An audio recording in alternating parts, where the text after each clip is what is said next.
बिस्मिल्लाहिर्रहमानिर्रहीम, अस्सलाम वालेकुम रहमतुल्लाहि व बरकातुहू। औलाद नहीं हो रही, ठीक है, ये एक बहुत बड़ा इशू है और लोग जो है ये इसको अल्लाह ताला पर डालते हैं। और कई औरतें हैं जो है वो ये करती हैं कि अपने तजर्बात पूरे करके प्रैक्टिकल फिर वो एंड यही कि अब अपने शोहर के लिए कोई दूसरा हस्बैंड ढूंढती हैं। ठीक है, ऐसे ही एक केस मेरे पास आया तो बताने का मकसद ये है कि हमने देखें जब तक आप अपने जिस्म को, आपकी ग्लैंड नहीं चल रहे, आपके हार्मोन नॉर्मल नहीं है, आपकी बॉडी नॉर्मल नहीं है, तो जब तक जो है ये सारा मामला जो है नहीं होगा। ठीक है, औलाद के लिए ज़रूरी है कि आपकी जिस्म जो है वो ठीक चले जाए। तो इसी तरह जो है ये पीरियड का बंद हो जाना, एग का ख़त्म हो जाना, ये मेडिकल के अंदर है। ठीक है, आप ये इसको ये ना समझें कि ये नेचुरल, हर चीज़ का अल्लाह ताला ने नेचुरल में इलाज रखा है।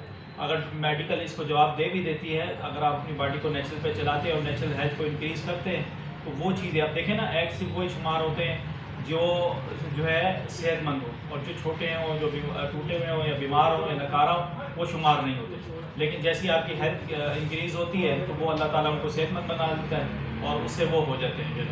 तो इसलिए अपने शोहरों के लिए दूसरी बीवी ढूंढने के बजाय आप अपनी सेहत पर ख्याल करें, अपने फास्ट फूड को ख़त्म करें, अपनी खुराक को देखें, हेल्थ की। अब देखें ना, मेडिकल टेस्ट हैं, अल्हम्दुलिल्लाह हमारे पास आते हैं, मेडिकल टेस्ट करते हैं, बता देते हैं ये विटामिन आपकी बॉडी में कम है, ये मिनरल्स नहीं है, ये आपकी ग्लैंड नहीं चल रहा है, ये यहाँ प्रॉब्लम है। आप उसको नेचुरल करें। जब तक नेचुरल आपका जिस्म नहीं होगा तब तक आप ऐसे ही हैं जैसे आपकी शादी नहीं हुई। और जब देखें आप, कई चीज़ें ऐसी होती हैं, अब देखें ना, FSH है, हार्मोन है, या हाई हो जाता है, एलोपैथिक कहती है बस अब ये ऐड हो जाता है, वो कहते हैं नहीं अब आप जो है कभी माँ नहीं बन सकते। लेकिन नेचुरल जो है, नेचुरल काम हो गई, इसी तरह जितनी भी मेडिकल है नेचुरल, ठीक है, वो इसमें हाथ नहीं खड़ा करती। और नबी सिस्टम की जो तिब नबी है ये भी हाथ नहीं खड़ा करती। देखें, तिब इलाही है, ये भी नहीं खड़ा करती। तो ऐसा किसी के साथ कोई मसला हो तो वो परेशान ना हो। ठीक है, अगर कोई बंदा कोशिश करता है, अल्लाह ताला देने वाला है औलाद जो है। इब्राहीम अलैहिस्सलाम को देख लें, ज़करिया अलैहिस्सलाम को देख लें।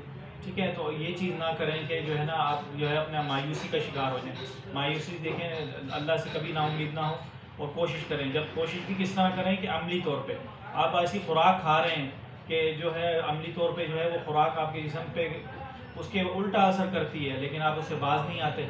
आप फिर कहेंगे नहीं अल्लाह ताला मुझे औलाद क्यों नहीं दे रहा। तो एक अल्लाह ने एक निज़ाम बनाया है, उस सेहत के निज़ाम को फॉलो करें।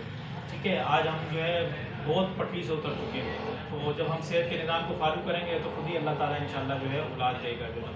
तो इसलिए आपने परेशान नहीं होना, और जो चीज़ें हैं, जो चीज़ें आपके जिस्म में नॉर्मल नहीं हैं उनको नॉर्मल करें।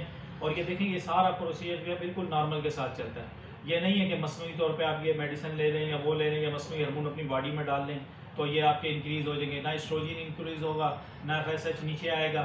ठीक है, ना प्रोलैक्टिन जो है वो नीचे आ सकता है कभी भी जो है। इस तरह नेचुरल को इख्तियार करेंगे, बॉडी की मशीनरी जब खुद सही तरह काम करेगी, हेल्थ जो है अंदर से वो फिर होगा सारा कुछ जो है। मसनूई तौर पे करते हैं और ये इसी वजह से कई लोग जो है ये ट्यूब वाला करते हैं और जब एंड में जो है वो नाकाम होता है तो उसके बाद वो कहते हैं कि बस एग जो है वो नकारा हो गए, अब आपके सही नहीं हो सकते। तो ऐसी कोई भी ख़वातीन है वो तीसरे दिन जो है, पीरियड के तीसरे दिन AMH का टेस्ट करवाएं और उसकी रिपोर्ट लेके हमारे पास आएँ। इंशाल्लाह 6 महीने के अंदर जो है हम उसके बाद फिर रिज़ल्ट करवाएंगे। इलाज करवाने के बाद जो है तो इंशाल्लाह ताला उनका ये जो है एग की हालत जो है वो इंशाल्लाह बेहतर हो जाएगी। अस्सलाम वालेकुम।